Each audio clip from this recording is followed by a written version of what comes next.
रात्री 11 पर्यंत आरोपी पोलीस कस्टडीत पोहोचलेलाच नाही. सायन पोलीस कस्टडीत आरोपी असताना वाडाळा पोलीस स्टेशनने रिक्वेशन लेटरच लिहिलेलं नाही, त्याची कस्टडी ताब्यात घेतलेली नाही आणि रिकव्हरी दाखवलेली आहे. अनेक गोष्टी असतात. म्हणजे असा एकाच मुद्द्यावर केस सुटते असं नाही. ती रिकव्हरी कशी खोटी आहे, तो कोयता कसा वापरला नव्हता, कोयता नवीन कसा होता, कोयत्याचा जखम कशी होईल, मेडिकल ऑफिसरकडनं घेताना छातीत जखम असेल तर पहिली कोयत्याची टोक घुसेल, मग कोयत्याचं पातं जाईल, ती जखम अशी पाहिजे, उजव्या बाजूला पाहिजे, आय विटनेस उजव्या बाजूला सांगतोय, जखम डाव्या बाजूला, असे अनेक पुरावे त्याच्यात आहेत. म्हणजे त्या एकाच मुद्द्यावर सुटली अशी नाही. पण मी मुद्दा कोणता घेतलाय की डॉक्युमेंटरी एव्हिडन्स चार्जशीट मध्ये नसतील तर तुम्हाला मिळवायला लागतात. त्याच्यामध्ये काही महत्वाचे कागद आहेत, त्याचा मी तुम्हाला उल्लेख करतोय. EPR रजिस्टर बऱ्याच जणांना माहिती नसतं. Emergency patient register. कुठल्याही MLC केसमध्ये गेलात, तुम्ही हॉस्पिटलला गेलात, सरकारी हॉस्पिटलला गेलात, सिव्हिल हॉस्पिटलला गेलात, इकडच्या कुठल्या उपजिल्हा रुग्णालयात गेलात तर EPR रजिस्टर असतं, तिथे एक पोलीस हवालदार असतो.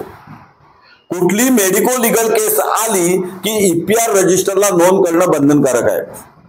पुष्कर मोकलनी त्याच्या मित्राला जखमी म्हणून नेलं, मित्र बोलण्याच्या स्थितीत नाही, पुष्कर मोकल एंट्री करतो, म्हणजे हवालदार करतो की पुष्कर मोकल नावाची व्यक्ती आली, त्याने गावात काहीतरी भाऊबंदकीवरनं भांडण झालं, त्याच्यात जखमी कोण असेल मोकल तो घेऊन आला, इथे रजिस्टर संपतं. 2:22 पुढे जातं MLC रजिस्टर. इंडोर पेशंट होतो, इंडोर रजिस्टर. पुढे तो ICU युनिट मध्ये जातो, ICU युनिट रजिस्टर. मग डॉक्टर सगळ्या ठिकाणी त्या एंट्र्या करतात. तिथे पेशंट हिस्ट्री घेतली जाते. पेशंट बोलत नसेल तर पेशंट बरोबर जो माणूस नेक्स्ट फ्रेंड असतो, नातेवाईक असेल, मित्र असेल, त्याचं घेतलं जातं. ही इन्सिडेंट काय झाला थोडक्यात लिहिला जातो. माझ्या अनेक मर्डर केसेस या EPR रजिस्टर मुळे सुटलेल्या आहेत. कारण पोलीस EPR रजिस्टर मध्ये अज्ञात इस्मानी मारलं अशी एंट्री करून मोकळे होतात. आणि नंतर 6 तासांनी जेव्हा FIR असते तेव्हा गावकीची नावं आलेली असतात. ते कळवा आपल्याला माहिती आहे. माझा अनुभव सांगतोय. 23 जणांना जेव्हा मी जन्मठेपेला पोहोचवलंय सरकारी वकील म्हणून, दुःख होतंय. पण आपल्या पेण तालुक्याचा हा इतिहास होता एकेकाळचा. आता खूप बदललाय पेण तालुका. की नाटकाची प्रॅक्टिस घेतात तशी लोक खोली भाड्याने घेऊन नाटकाची प्रॅक्टिस सारखी असे सांगितले की म्हणे असेल तर म्हणेच बोलणार तो माणूस, आणि उजव्या बाजूला 3 इंच आहे तर 3 इंच सांगणार, इतकं पडवून साक्ष दिली जाते. कोर्ट ती वाचतं, आय विटनेस सांगतोय, जखमा जुळतायत, कपड्याचं रक्त जुळतोय, माहिताचा रक्तगट जुळतोय, रिकव्हरी जुळते, हे सगळं जुळणार जन्मठेप. आणि 149 सेक्शन असल्यामुळे आणि 120B सेक्शन असल्यामुळे सगळे शिक्षेला आज जे काय ते कर्तृत्व माझं नाही, पण ही मानसिक अवस्था पोलिसांची आणि आपल्या तालुक्याची होती. मी केवळ पेण तालुका असं म्हणत नाही. आता आपण समाज सुधारण्याच्या वाटेवर आहोत, 3ऱ्या मुंबईच्या वाटेवर आहोत. त्या पद्धतीने एव्हिडन्स याच्या पुढे येणार नाही. प्रायव्हेट केसमध्ये सुद्धा आणू शकणार नाहीत की तू आलास, तुझा चुलत भाऊ आला, तुझ्या शेका पक्षाची लोक आली, मग काँग्रेसवाले आत गेले पाहिजेत. हा प्रकार आता राहिलेला नाही. राजकारण बदललंय, समाजकारण बदललंय. याच्या पुढे वकिलांची जबाबदारी वाढले. त्यामुळे तुम्हाला EPR रजिस्टर, MLC रजिस्टर, त्यातली पेशंट हिस्ट्री, डॉक्टरने घेतलेली नोंद आणि मेडिकल सर्टिफिकेट हे शक्य तितक्या लवकर डॉक्टरांनी द्यायचं आहे, ते पोलिसांना द्यायचं आहे. पोलिसांनी त्याच्यावर ओपिनियन विचारायचं आहे. जर डिस्क्रिपन्सी काय असेल तर त्या हत्यार दाखवायचं आहे. हत्यार दाखवताना वेगळा पंचनामा करायचा आहे, कारण हत्यार आधी रिकव्हर झालेलं आहे, सील झालेलं आहे, एकतर जागेवर मिळालेलं आहे किंवा रिकव्हरी पंचनाम्यात मिळालेलं आहे. ते सील तोडायचं आहे, कारण डॉक्टरला हत्यार उघडून दाखवायचं आहे, तो चाकू उघडून दाखवायचं, तेव्हा वेगळा पंचनामा पाहिजे. ते पुन्हा सील करायचं आहे आणि मग त्या हत्याराला कशा पद्धतीने हाताळायचं आहे. कारण त्याच्यावर रक्ताचे डाग आहेत, ते व्यवस्थित हातमोजे घालून डॉक्टरने ओपिनियन करायचं की माझ्या पुढे 3 इंचाची जखम आहे, ती याच हत्याराने होऊ शकेल. मला आठवतंय, जर तुम्ही नीट बघितलं तर काही हत्यारं ही रामपुरी चाकू म्हणून असतात. एका बाजूला दाता असतो आणि एका बाजूला धार असते, बटन चाकू असतो. आणि कोर्टासमोरचं हत्यार असतं ते रामपुरी चाकू असतं आणि प्रत्यक्षातली जखम ही दुधारी नसते. रामपुरी चाकूची जखम आहे ती एका बाजूनी मांस बाहेर काढणारी असते, कारण तो उलटा दाताचा करवतीसारखा उलटा दात आहे. तो जसा जातो तो बाहेर येतात, कुठलाही फोर्स वापरला ते मांस बाहेर येतं. आणि दुसऱ्या बाजूनी शार्प वुंड असते. ही जर जखमच नसेल आणि त्या जखमेचा तुम्हाला अभ्यास असेल तर तुम्ही कोर्टासमोरची आय विटनेसची साक्ष संशयास्पद ठरवू शकता. तुमचे खटले हे तुमच्या मेंदूमुळे, तुमच्या हुशारीमुळे, तुमच्या अनुभवामुळे सुटत नाहीत. तुमचे खटले हे पोलिसांच्या मूर्खपणामुळे, सरकार पक्षाच्या निष्काळजीपणामुळे आणि कोर्टापुढे तुम्ही कशी केस मांडता त्यामुळे सुटतात. तुम्हाला हे माहिती पाहिजे की कुठल्या हत्याराची जखम कशी होते, किती इंच होते, कुठल्या फोर्सने केली जाते. रिबला जखम असेल तर रिबचा हाड कुठे रप्चर होतो, तिथे कट कसा आला पाहिजे. एक्झिट वुंड म्हणजे काय, इनपुट वुंड म्हणजे काय किंवा एंट्री वुंड म्हणजे काय, हत्यारांची जखम कशी होते, पिस्तुलाची जखम कशी होते, अग्निशस्त्राची जखम कशी होते, रिव्हॉल्वर मधला फरक काय, पिस्तूल मधला फरक काय, पिस्तुलाची गोळी किती MM ची असते, रिव्हॉल्वरची गोळी किती MM ची असते, त्याचं जॅकेट कसं असतं, ती फॉरेनची गोळी असेल तर त्याच्यावर केप का लिहिलेलं असतं, जर रिव्हॉल्वर असेल तर त्याचे ग्रुज कसे येतात, त्या ग्रुजचा सीए रिपोर्ट कसा येतो, त्या सीए रिपोर्ट मध्ये जे आलेख असतो तो कॉम्प्युटर आलेख आता कसा येतो, त्याच्या रेषा कशा मोजल्या जातात, तो त्याच रिव्हॉल्वरनं गोळी झाली का. आता मी जी केस चालवते हरियाणा पोलीसच्या वतीने, हरियाणा पोलिसांनी मुंबई एअरपोर्टवर एक एन्काउंटर केलाय. मुंबई हायकोर्ट आणि मुंबई पोलिसांनी तो मर्डर ठरवलाय. माझे पोलीस अधिकारी तिकडचे कोण दयानायक वगैरे असतील त्यांना 302 खाली आणलेलं आहे आणि आता हत्यारं जुळत नाहीत. मीच फिर्याद दिले, मीच सांगितलं की मी या 42 खून करणाऱ्या गंडोली नावाच्या इस्माला, संदीपला मी ठार मारलं, हॉटेलमध्ये घुसून मारलंय. त्याच्या पोटामध्ये माझ्या सर्व्हिस रिव्हॉल्वरच्या गोळ्या आहेत. केस अत्यंत वाईट आहे. मी सीसीटीव्ही फोडलाय, पण तरी सुद्धा केस सुटू शकते, न्यायप्रविष्ट आहे, सुटू शकते. याचं कारण बेनिफिट ऑफ डाऊट. मग तुम्हाला बेनिफिट ऑफ डाऊटचा पूर्ण अभ्यास पाहिजे. संशयाचा फायदा केव्हा देता येतो, परिस्थितीजन्य पुरावा म्हणजे काय, परिस्थितीजन्य पुराव्याचे नक्की तत्व काय. जेव्हा 2 शक्यता मेहरबान कोर्टासमोर असतात तेव्हा जी शक्यता आरोपीच्या लाभात असते ती आणि ती फक्त 30 शक्यता मेहरबान कोर्टाने विचारात घेतलीच पाहिजे, ही मॅन्डेटरी प्रोव्हिजन. तिथे बेनिफिट ऑफ डाऊट सुरू होतो. परिस्थितीजन्य पुरावा केवळ शरद साल्डा वाचून 72 पानं वाचून होत नाही. तर परिस्थितीजन्य पुराव्याचा खटला तुमच्या पुढे जेव्हा येतो तेव्हा त्याची प्रत्येक सर्कमस्टेन्शियल एव्हिडन्सची लिंक, चेन ऑफ सर्कमस्टेन्सेस ही पूर्णपणे जुळली पाहिजे. केवळ रिकव्हरी झाली आणि त्या रिकव्हरी मधल्या चाकूवर मैताचं रक्त सापडलं नाही. मैताचं रक्त हे जे काढलं ते पीएमच्या वेळी काढलं, पण ते 5 दिवस पोलिसांकडे राहिलं. आरोपीला 10 दिवसांनी पकडलं. आता जी रामराजची मोठी मर्डर केस सुटली, कोणत्या आधारावर सुटली, आय विटनेस असूनही सुटली. कारण आय विटनेस असताना आपण फक्त आय विटनेसचा पुरावा एवढंच मानतो, सर्कमस्टेन्शियल एव्हिडन्स कडे विसरतो. प्रत्येक केसला सर्कमस्टेन्शियल एव्हिडन्स हा असतोच. आय विटनेस जेव्हा कमी पडतात तेव्हा सर्कमस्टेन्शियल एव्हिडन्सचा आधार सरकारी वकील घेतो. आय विटनेस जेव्हा कमी पडतो तेव्हा सर्कमस्टेन्शियल एव्हिडन्सच्या आधारे कोर्ट पोहोचवू शकतो. केस लॉ असं म्हणतं केवळ सर्कमस्टेन्शियल एव्हिडन्स असेल, आय विटनेस असेल तरी सुद्धा आरोपीला शिक्षा देता येते. हे सगळे सरकार पक्षाच्या बाजूने आलेले निकाल आहेत. आता तर सुप्रीम कोर्ट असं म्हणतंय की ग्रामीण भागातला विटनेस असेल तर तो जास्त विश्वासाने असतो, त्याच्याकडनं ओमिशन कॉन्ट्रॅक्शन या अपेक्षित आहेत. जर ग्रामीण भागातल्या विटनेसनी पाठांतर करून साक्ष दिली तर ती संशयास्पद आहे, स्वाभाविक आहे. एखादा इथल्या मारुती नाक्यावर एक खून झाला, ऍक्च्युअली झालेला आहे, पेणमधलेच खून घटला आहे. तिथे नळावर काम करणारी एक बाई होती, ती धावत आली, हंडा टाकला आणि आरोपीला पकडायचा प्रयत्न केला. आपल्या इथल्या नेने वकिलांच्या इथला मर्डर. पण वकिलांच्या घरातला क्लार्क घरातून बाहेर पडला नाही, खिडकीतून बघत होता. समोर बँक ऑफ पेन अर्बन बँकेचा एक मॅनेजर राहायचा, मी नाव पण सांगू शकत खरे, तो धावलाच नाही. तो पाय लावून पहिला बँकेत जाऊन बसला.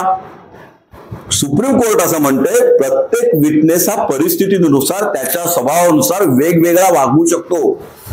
तुम्ही तो विटनेस त्या परिस्थितीत असाच वागला पाहिजे अशी प्रॉबेबिलिटी आणू शकत नाही. हा केस लॉ प्रॉसिक्युशनच्या बाजूनी आहे, डिफेन्सच्या विरुद्ध आहे. तुम्हाला आता सिद्ध करायचं आहे की तो आय विटनेस असला तरी सुद्धा तो विश्वासार्ह विटनेस नाही, तो इंटरेस्टेड विटनेस आहे. सुप्रीम कोर्ट लगेच म्हणतंय की नातेवाईक विटनेस असेल, शेजारी असेल, मित्र असेल, राजकीय पक्षाचा कार्यकर्ता असेल, इंटरेस्टेड विटनेस असेल तरी तो आक्षेपार्ह विटनेस नाही. त्याची साक्ष थ्रू आउट करता येत नाही, ती स्वीकारता येते केव्हा, जर ती अदरवाईज विश्वासार्ह असेल आणि कोलॅबोरेशन त्याला असेल, त्याला दुजोरा देणारी दुसरी साक्ष असेल तर कोर्टाला तो विश्वास ठेवता येतो. तुम्हाला हे दुवे तोडायचे आहेत. फौजदारी खटले चालवायचे म्हणजे काय, हे दुवे तोडायचे आहेत तुम्हाला. मग काय करायचंय की हा आय विटनेस कशा पद्धतीने खोटं बोलला. आपण केस स्टडी म्हणून आपण रामराजची केस घेऊया, एक 5 मिनिटात संपेल. केस काय की गावाच्या मध्यभागी फिर्यादी सुशिक्षित फायर अँड सेफ्टी मधला चांगला नेता, कामगार, धष्टपुष्ट माणूस मोटरसायकलवरून मामाच्या घरी जात होता. त्याला रस्त्यात राजकीय विरोधकांनी अडवलं.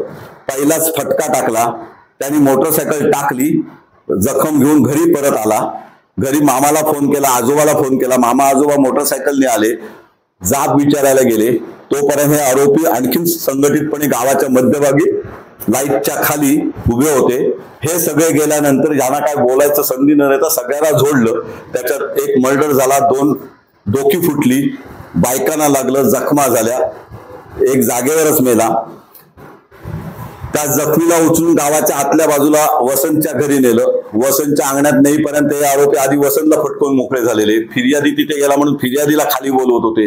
हा जखमीला घेऊन तिथे गेले तर ह्यांना बाहेर येऊन देत नव्हते. गाडी बाहेर काढत होते तर गाडीची दरवाजा खोलला आणि त्या दरवाजातल्या लोकांना मारलं. मग पोलीस आले. पोलीस संरक्षणात गाडीतून रामराजवरून अलिबाग हॉस्पिटलला प्रेत आणि जखमी लोकांना नेलं. जखमी लोकांना जे हॉस्पिटलच्या ऐवजी MGM हॉस्पिटलला नेलं.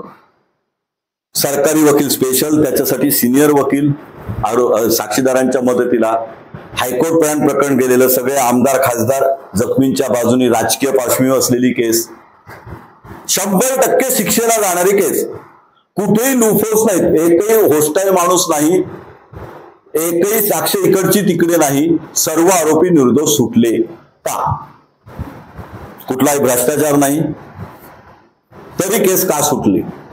केस सुटली केवळ साक्षीदारांना गैरविश्वासू ठरवलं. केस सोडली त्या जजनी, इथे हितेश आहे, कोणालाही सोडलेलं नाही, सर्वांना पोहोचवणारे जज. पण तुम्ही अशी परिस्थिती तयार करा, तुमचा अभ्यास इतका सखोल पाहिजे, तुम्हाला मानसशास्त्राचा इतका अभ्यास पाहिजे, तुम्हाला राज्यशास्त्राचा आणि भूगोलाचा इतका अभ्यास पाहिजे. त्या गावामध्ये काय शिस्त, कुठून रस्ता आहे, कुठून शॉर्टकट आहे, कुठून खाडी आहे, मॅनग्रोव्ह किती आहेत, पळून जायचं असेल तर आरोपी कुठल्या मार्गाने पळाले याचं प्रात्यक्षिक बघण्यासाठी तिथे प्रत्यक्ष जागेवर जावं लागतं. कोर्टापुढे जे कागद नाहीत ते CDR रिपोर्ट काढले आम्ही. ते जे तुम्हाला मगाशी सांगितलं ते सगळे कागदपत्र सरकारी वकिलांनी विशेष करून आणलेले. पण सगळ्यात काढलं प्रिव्हियस स्टेटमेंट. हे प्रिव्हियस स्टेटमेंट आपण कधी वाचत नाही. कायद्याप्रमाणे previous statement is a acceptable document. एखाद्या आरोपीला जामीन होऊ नये म्हणून जामिनाच्या वेळी सरकारी वकिलाच्या मार्फत खाजगी वकील एक ऍफिडेव्हिट बनवतात, आरोपीला जामीन का होऊ नये. 90% आरोपीचे वकील फिर्यादीची कॉपी पेस्ट करतात, आय विटनेसची कॉपी पेस्ट करतात. मी साहेब बघा मला कसं मारलं. साखळी मर्डर केस सुटली ती या ऍफिडेव्हिटमुळे.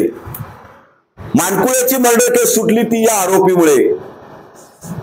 आता जी कादंबरी त्रिकोण नावाची येते त्यातली मर्डर केस सुटली ही या प्रिव्हियस स्टेटमेंटमुळे. म्हणून मी प्रिव्हियस स्टेटमेंट तुमच्या डोक्यात घालायचा प्रयत्न करतो. प्रिव्हियस स्टेटमेंटचा एक भाग म्हणजे जामिनाच्या वेळी आरोपीच्या विरुद्ध दिलेली ऍफिडेव्हिट. ही ऍफिडेव्हिट आणि कोर्टात साक्ष देताना विटनेस बॉक्समध्ये साक्षीदारांनी काय सांगितलं याच्यात जे कॉन्ट्रडिक्शन असतं ती तुम्हाला फुलवायचं आहे. की तू आता जे बोलतोयस साखळी मर्डर केस मध्ये ऍफिडेव्हिट असं होतं की माझ्या अंगणात तो आला, माझ्या वडिलांच्या डोक्यात धोंडा टाकला, वडील रक्ताच्या थारोळ्यात पडले आणि गेले. आणि फिर्याद काय, तिथे मारहाण झाली, 6 पायऱ्या खाली उतरल्या, गल्लीत मारहाण झाली, पाण्याच्या टाकीवर एकाला ढकललं, वडिलांना गटारात टाकलं, वडील गटारात चालत चालत घरी गेले, दरवाजात गेले आणि पडले. स्पॉट इन्स्पेक्शन मध्ये स्पॉट पंचनामा काय, या मैताच्या घराच्या पायरीवर रक्ताचे डाग आहेत, खिडक्या फुटल्यात आणि खिडकीच्या काचा बाहेर पडल्यात. मयत जिथे पडला होता तिथे. केस काय, आरोपी नंबर 9 हा स्वतः शेजारी जो कंटामुक्त समितीचा अध्यक्ष तो स्वतः मैताला गाडीत घालतोय. मैताला गाडीत घालण्यासाठी मैताची मुलगी आणि बायको आणि मुलगा जो फिर्यादी आहे तो स्वतः मैताला गाडीत घालून आरोपी पोलीस स्टेशनला नेतो. मधल्या काळात राजकारण फिरतं, महाड MIDCचं राजकारण सुरू होतं. आणि मग हे जे आरोपी जखमीला घेऊन गेले होते त्यांना आरोपी करण्यात आलं. केस सुटली.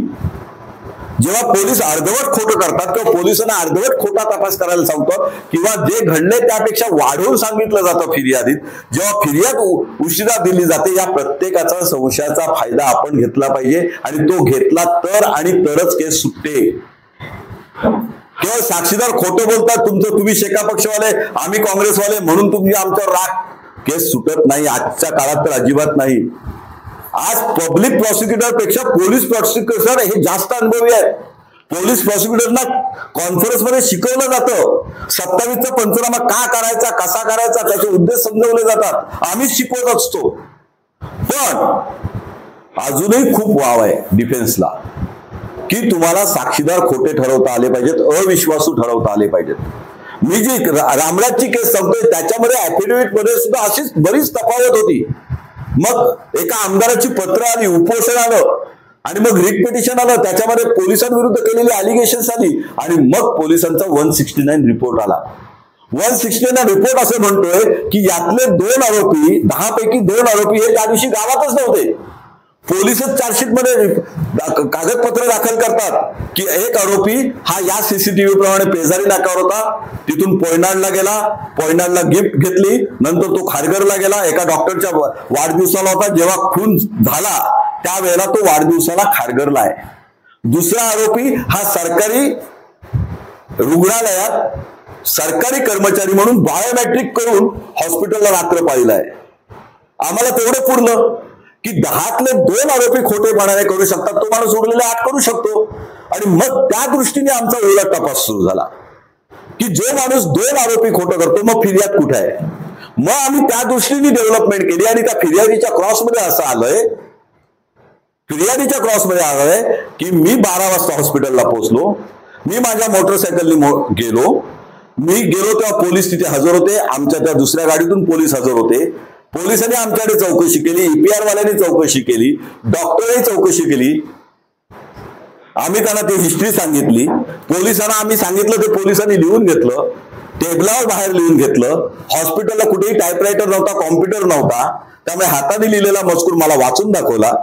त्या फिर्यादीवर मी सही केली. कोर्टापुढे टायपिंगची फिर्याद सकाळी 6:01 रात्री 12 ते 7 या वेळेतले कुठलंही स्टेटमेंटच नाही. 7:01 फिर्याद रेवदंडा पोलीस स्टेशनला रजिस्टर झाले. आपल्याला अभ्यास पाहिजे. जो एन्डॉर्समेंट होती त्यावेळेला 7:01 इन्स्पेक्टरनी स्वतःच्या सहीने स्वतःच्या हस्ताक्षरात एन्डॉर्समेंट केले, म्हणजे 7:01 तो रेवदंडा पोलीस स्टेशनला होता. 7:20 माहिताचा इन्क्वेस्ट पंचनामा तोच इन्स्पेक्टर घडवले नावाचा सिव्हिल हॉस्पिटलला 17 किलोमीटरवर करतो. मग त्याच्या क्रॉसमध्ये असं आणलं की बाबा तू त्या दिवशी मोटरसायकल वापरलीस की सरकारी गाडी वापरलीस. सरकारी गाडी वापरली. सरकारी गाडीचं लॉगबुक दाखवलं, तुझी एंट्री दाखव. 12 वाजता तू गावात गेलास, 12 वाजता तू हॉस्पिटलला आणलंस, 12 नंतर तू सकाळी 6 वाजता परत रेवदंडा पोलीस स्टेशनला गेलास, 7:01 हॉस्पिटलची फिर्याद तू तिथे नेऊन नोंदवलीस आणि पुन्हा 7:20 तू इन्क्वेस्टला आलास. वेळा जुळल्या नाहीत. कोर्टाने असं लिहिलं की पोलिसांनी ओरिजिनल हाताने लिहिलेली फिर्याद नष्ट केलेली आहे, इथेच केस सुटते. संशयाचा फायदा का देऊ नये, कारण कोर्टासमोरची फिर्याद ही टाईप केलेली होती. फिर्यादीमध्ये जे 10 जण लिहिले आहेत त्यातले 2 जण 169 पडवण नव्हते. तिसऱ्याचा पुरावा आम्ही असा आणला की तो संदीप नावाचा रिक्षावाला कायमस्वरूपी गेले 4 वर्ष इलेक्शन जिंकल्यानंतर गावात राडे झाल्यानंतर कुरुळला आलाय. म्हणजे 3 आरोपी बाहेर पडले. आता राहिले किती? 7. आता रिकव्हरी 3 जणांकडनं. मला प्रत्यक्ष सांगतायत की 3 जण म्हणतात आम्हाला जन्मठेप झाली तरी हरकत नाही कारण आम्ही मारलोय. आमच्याकडे रिकव्हरी आहे. रिकव्हरी पंचनामा काय? तो स्टंप असेल, काठी असेल, याच्यावर रक्ताचे डाग आहेत. पंचनाम्यात रक्ताचे डाग आहेत, रिकव्हरीची आर्टिकलवर रक्ताचे डाग आहेत. सीए रिपोर्ट काढले, मी आयोला दाखवले. सीए रिपोर्ट मध्ये मानवी रक्ताचा अंशच नाही काठीवर. आता रिकव्हरी कुठे? तर आरोपीच्या बाहेर रस्त्यावर जी खोपटी म्हणतो, जळवण्याची लाकडं ठेवतो तिथे. ती घटनास्थळाजवळ एक दगड सापडलाय पोलिसांना. घटनास्थळाजवळ रक्ताचे डाग आहेत, त्या दगडावर मैताचं रक्त आहे, तिथे जे दांडके मिळाले त्याच्यावर मैताचं रक्त आहे, म्हणजे ते नक्की वापरले गेलेत. मग ह्याच्यावर रक्त नाही याचा गैरफायदा आपण घेतला. आपलं ते कर्तव्य आहे.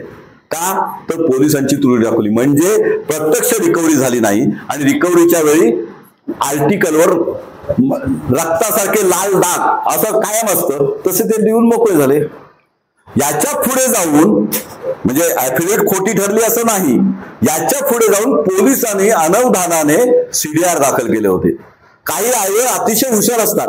या सीडीआर वरून पोलिसांनी एक रिपोर्ट दिला, तो ऍक्सेप्टेबल आहे, त्याला एक्झिबिट नंबर पडला.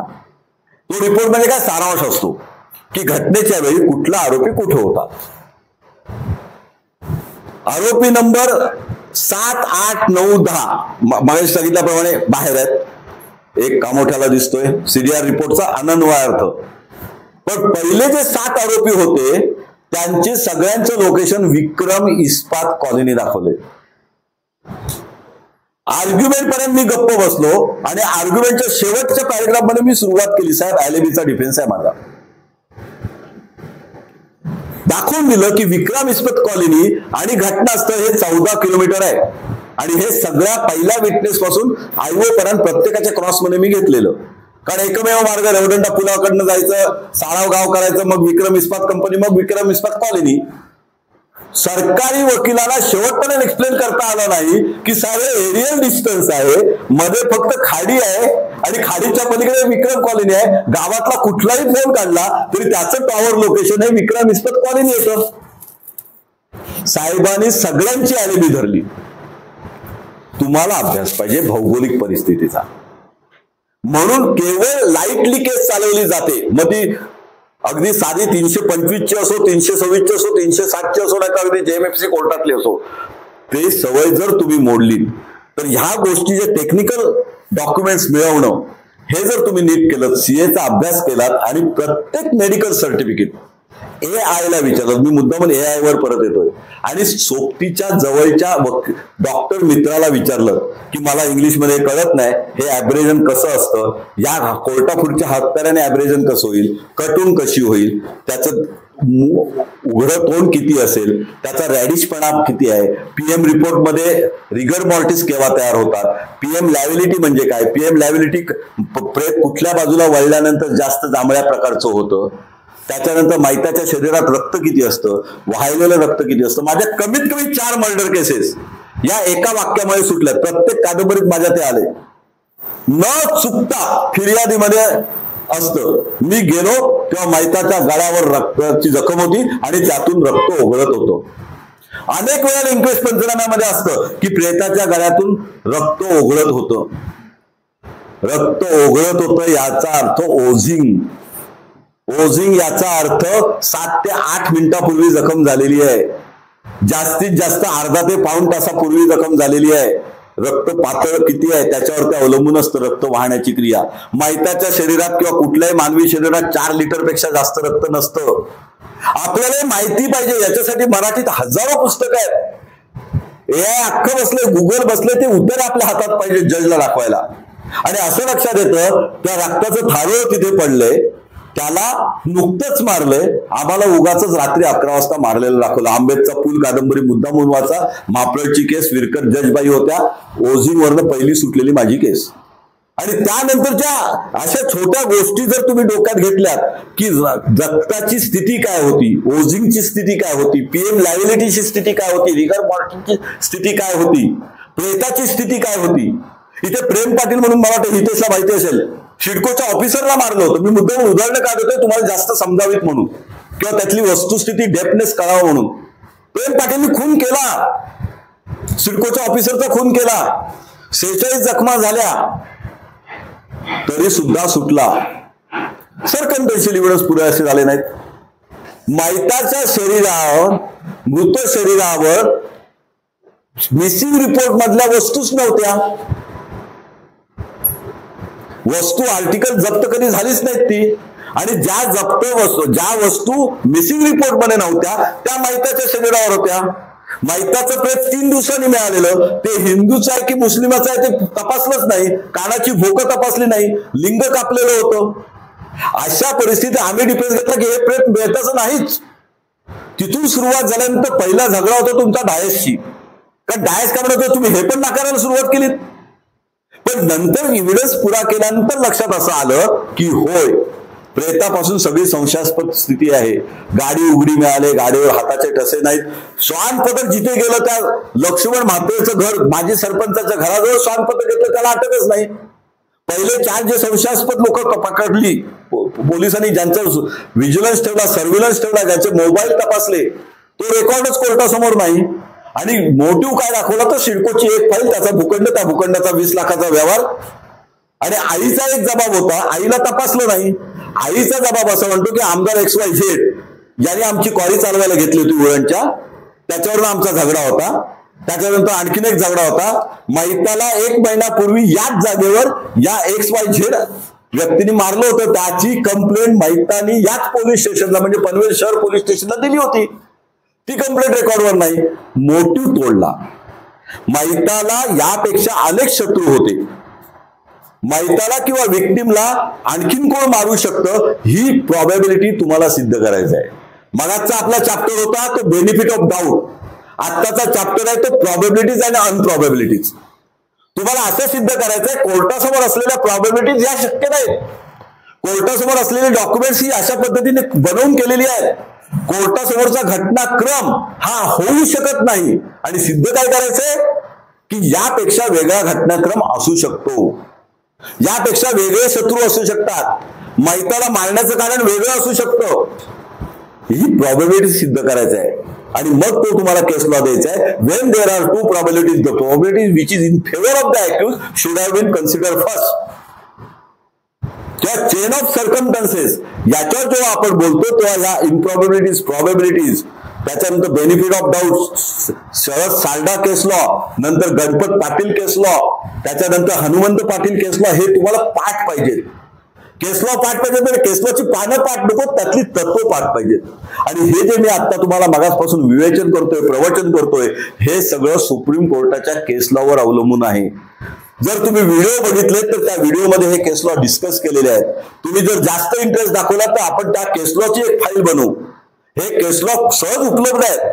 आणि आता अनेक वकिलांचे ग्रुप मुंबई हायकोर्ट लेवलला झालेत, सेशन कोर्ट मुंबईला झालेत की ते फक्त case law good morning good night व्यतिरिक्त बोलतात. फक्त आज आलेला नवीन केस लॉ त्यातला आस्पेक्ट, हा केस लॉ कुठल्या केस लॉला ओव्हररूल झालाय त्या ग्रुपला जॉईन व्हा. कल्याण बार असोसिएशनने एक अत्यंत मोठा ग्रुप तयार केलाय, त्यामध्ये फक्त केस लॉ स्टडी हा ग्रुप तयार झालाय, त्याच्यावर फक्त हे चालतं. तुम्ही त्या ग्रुपला जॉईन व्हायला पाहिजे. मी शहापूर कोर्टात गेलो, नाशिक कोर्टात गेलो, तिथे केस लॉचे ग्रुप तयार झालेत.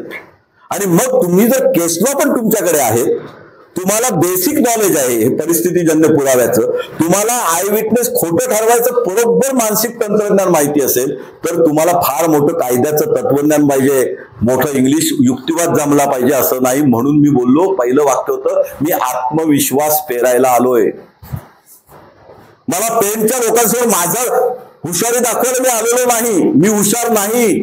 मी आजही मोफसेल कोर्टातला आहे, आजही मी तहसीलदार समोर सुद्धा जातो, आजही मी मराठीतूनच अर्ज करतो, आजही पूर्ण युक्तिवाद मराठीतून करतो मुंबईतल्या कुठल्याही मोठ्या केसमध्ये. याचा अर्थ इंग्रजी येत नाही असं नाही. इंग्रजी तेवढ्याच चांगल्या पद्धतीने आपण बोलू शकतो, पण मला भाषा जी समजते ती तुला समजली पाहिजे. जज मराठी आहे, इन्स्पेक्टर मराठी आहे, साक्षीदार मराठी आहे, पंच मराठी आहे, सरकारी वकील मराठी आहे, कशाला इंग्रजी? आज जे नोंदणदार आहे की मी इंग्लिश मध्ये बोलत नाही म्हणजे मी पनवेल मुंबई बल्लापूर कोर्टात जाऊ शकत नाही. तिथल्या शर्मा वर्माना हे काही माहिती नाहीये. त्यांना ड्राफ्टिंग चांगलं जमतं. परवा एक विषय काढत नाही, पण कैफियत बनवणं, इंग्रजीत 2 पानी कैफियत बनवणं आणि मराठीत तुम्ही बोली भाषेत 10 पानी कैफियत बनवणं याच्यात फरक आहे. तुम्ही 10 पानी मराठीतली कैफियत बोली भाषेत बनवा. तुम्हाला फक्त माहिती पाहिजे की रेट जुडिकाटा म्हणजे काय, इस्टॉपलचं तत्व म्हणजे काय, तुम्हाला पूर्वीच्या दाव्याची माहिती पाहिजे. तुम्हाला माहिती पाहिजे दावा ड्राफ्टिंग करताना पूर्णपणे दावा मिळकतीचा नकाशा, हात नकाशा असा पाहिजे, त्याचे सर्वे नंबर, पूर्वीचे सर्वे नंबर, गट नंबर माहिती पाहिजे, चतुर्सीमा माहिती पाहिजे, त्या आल्यात का, असेसमेंटचे उतारे आलेत का? असेसमेंटच्या उतारावर अतिक्रमणाचा नाव आहे का?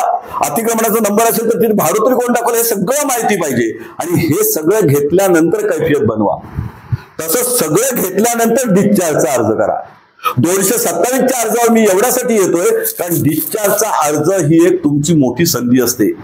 जेव्हा बेल नाकारला जातो आणि जर तुमची केस अविश्वासार्ह असेल तर इकडे जसं 7-11चा अर्ज करता, इकडे जसं तुम्ही 9चा अर्ज सिव्हिल मध्ये करता, तसं डिस्चार्जचा अर्ज आता नवीन तरतूद आले. डिस्चार्जचा अर्ज हा पहिल्या 60 दिवसातच केला पाहिजे. चार्जशीट दाखल झाल्यावर तरतूद आहे नवीन कायद्यात. तुम्ही डिस्चार्ज तारखा पडल्यात 1 वर्षांनी चार्ज होते तेव्हा आदल्या दिवशी जागे झालात, अरे चला आता डिस्चार्जचा अर्ज ठेवू आणि थोडा वेळ टाइमपास करू. कायद्यात अभिप्रेत नाही. डिस्चार्जचा अर्ज 15 दिवसात डिसाईड करायचा आहे. नवीन तरतूद आले. जज साहेबांना अतिशय घाणेरडी सवय असते. रोजनामे खोटे लिहितात, दावा ऐकतात, अपील ऐकतात, क्रिमिनल केस ऐकतात आणि युक्तिवादासाठी किंवा केस लॉ दाखल करण्यासाठी रोजनामे लिहिले जातात. कायद्यात तरतूद आले की एकदा रोजनाम्यावर युक्तिवाद ऐकलात की 15 दिवसात निकाल दिलाच पाहिजे. तुम्हाला ती तरतूद माहिती पाहिजे. सेक्शन आलंय 15 दिवसाची जास्तीत जास्त 30 दिवस होऊ शकतात, 90 दिवस होत नाहीत. माझ्या पाहण्यात असं आहे की 4-4 महिने निकाल लागत नाहीत. इथे जर असं नाही, अपिलात पण हीच परिस्थिती आहे. मुंबईत तर याच्यापेक्षा वाईट परिस्थिती आहे. पण आता जजवर सुद्धा हळूहळू बंधनं यायला लागली आणि तुम्हाला या बदलत्या परिस्थितीत स्पर्धेच्या युगात टिकायचं असेल तर अद्ययावत राहायला पाहिजे. आणि यासाठी पहिली गोष्ट म्हणजे तुमचा स्वतःवर विश्वास असला पाहिजे. मी करतोय ते बरोबर आहे, मी कुठल्याही करप्ट प्रॅक्टिस मध्ये नाही. मी जे करतोय ती संज्ञा मी डॉक्टरकडनं समजून घेतलंय, एखाद्या जज कडनं समजून घेतलंय, सिनियर ऍडव्होकेट कडनं समजून घेतलंय, गुगल सर्च केलेला आहे, एआयचा उतारा माझ्याकडे आहे. माझ्याकडे मी बोलतोय त्या गोष्टीची परिणिती करणारा केस लॉ आहे. तो केस लॉ मी समजून घेतलेला आहे. त्याचा शेवटच्या पॅरेग्राफ मध्ये आरोपी सुटलाय. सेशन कोर्टाने शिक्षा केलेला आरोपी हायकोर्टाने सोडलाय. त्याच्यात ते घेतलेलं आहे की 164चा जबाब का स्वीकारायला नाही, 164चा जबाब केव्हा फोडायचा आहे, 294ची यादी म्हणजे काय, 294ची यादी मान्य न करणं म्हणजे काय, हे सगळं तुम्हाला माहिती पाहिजे. आणि हे सगळं एका दिवसात येत नाही मित्रांनो. हे सगळं जेव्हा तुम्ही व्यवसायावर मनापासून प्रेम करता तेव्हाच येतं. आपला पक्षकार श्रीमंत की गरीब हे न बघता माझ्याकडे आलेली जबाबदारी आता मला हे सांभाळलं पाहिजे असं जेव्हा करता तेव्हा ती चार्जशीट तुम्हाला पचनी पडते. आणि जेव्हा तुम्हाला चार्जशीट पचनी पडते तेव्हा ती जजच्या पचनी पडायला तुम्ही भाग पडता. सगळा फौजदारी खटला किंवा सगळा फौजदारी न्यायनिवाडा हा 2 गोष्टीवर अवलंबून आहे. विश्वासार्हता, बेनिफिट ऑफ डाऊट, प्रॉबॅबिलिटी, शक्यता अशक्यता. या 2 गोष्टीवर मास्टरी मिळवा. मला खात्री आहे पेनचा इथे माझ्या समोर बसलेला प्रत्येक वकील हा सेशन कोर्टात ऍक्विटल घेईल. प्रत्येक वकील हा जर स्पेशल प्रॉसिक्युटर झाला तर सेशन केसमध्ये शिक्षा सुद्धा याच कारणावर घेईल. कारण जे आरोपीच्या वकिलांना लाभार्थी आहेत ते सरकारी वकिलांना पण आहे. सरकारी वकिलांनी ते आरोपीचे वकील सिद्ध करणार नाहीत याच्यासाठी जास्त काळजी घ्यायची आहे. आपण सरकारी वकील आहोत, पोलिसाचे एजंट नाहीत.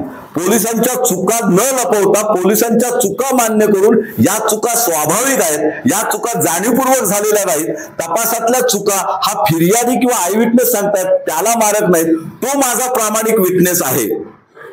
पोलिसांनी काही चुका केल्या असतील, त्रुटी केल्या असतील, काही गोष्टी कोर्टासमोर आणल्या नसतील, पण तो आय विटनेस अनबिलीव्ह कसा करायचा, त्यांनी मार खाल्लाय, तो जखमी आहे, तो खोटं का बोलेल, त्याची मुलगी खोटं का बोलेल, त्याचा शेजारी खोटं का बोलेल, पोलीस पाटील खोटं का बोलेल, हे सरकारी वकिलांनी सांगायचं.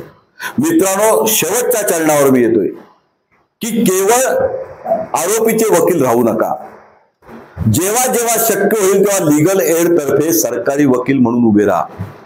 जोपर्यंत तुम्ही सरकारची बाजू समजून घेत नाही, पोलिसांच्या इन्व्हेस्टिगेशनचे कागद समजून घेत नाही, जोपर्यंत त्यांची मानसिकता, फिर्यादीची मानसिकता आणि ज्युडिशियरीची प्रॉसिक्युशनच्या बाजूने असलेली मानसिकता समजून घेत नाही, तोपर्यंत तुम्ही फौजदारी वकिलीत आरोपीचे चांगले वकील होऊ शकत नाही. स्पेशल पब्लिक प्रॉसिक्युटरसाठी प्रचंड मोठा स्कोप इथे आहे. रायगड जिल्ह्यात सर्व महत्वाच्या तपास यंत्रणा येत आहेत. माझ्या माहितीप्रमाणे केवळ नोटरीसाठी रांग लावू नका. जेवढ्याने अर्ज केले तेवढ्याने नोटरी मिळाली, पण ते तुमचं चरितार्थाचं साधन नाही. इथे स्पेशल पब्लिक प्रॉसिक्युटर म्हणून पोस्ट निघतायत, प्रत्येक संस्थेतर्फे त्या निघतायत, सिडको तर्फे निघतायत, गेल तर्फे निघतायत, HPCL तर्फे निघतायत, RCF तर्फे निघतायत, अनेक प्रकारच्या गृहनिर्माण संस्था येत आहेत, त्यांना सरकारी वकील पाहिजेत. आणि या सगळ्याला फक्त 3 ते 5 वर्षाच्या अनुभवाची अट आहे. तुम्ही त्या परीक्षेला बसा, MPSCच्या परीक्षांना बसा. तुम्हाला स्पर्धात्मक या युगामध्ये तुम्हाला स्वतःला साबित करायला चांगली संधी आली. ज्यांची खरंच वकिली कमी चालते, ज्यांची आर्थिक परिस्थिती खरंच कमकुवत आहे आणि महिना 40-50 हजार रुपये बेगमी करू शकत नाहीत, त्यांनी जरूर सरकारी वकिलांकडे वळा. यापुढे सरकारी वकिलांना सुद्धा मोठा 6 पे नंतरचा 7 पे लागू होतोय. कल्पना नाही इतक्या मोठ्या प्रमाणात मोबदले या सरकारी वकील म्हणजे फक्त पब्लिक प्रॉसिक्युटर असं बघू नका.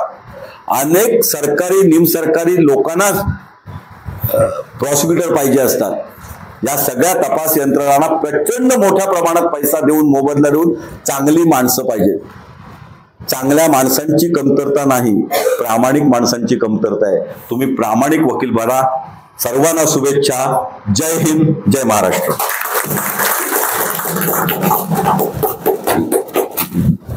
असं वाटत होतं की बंद कर.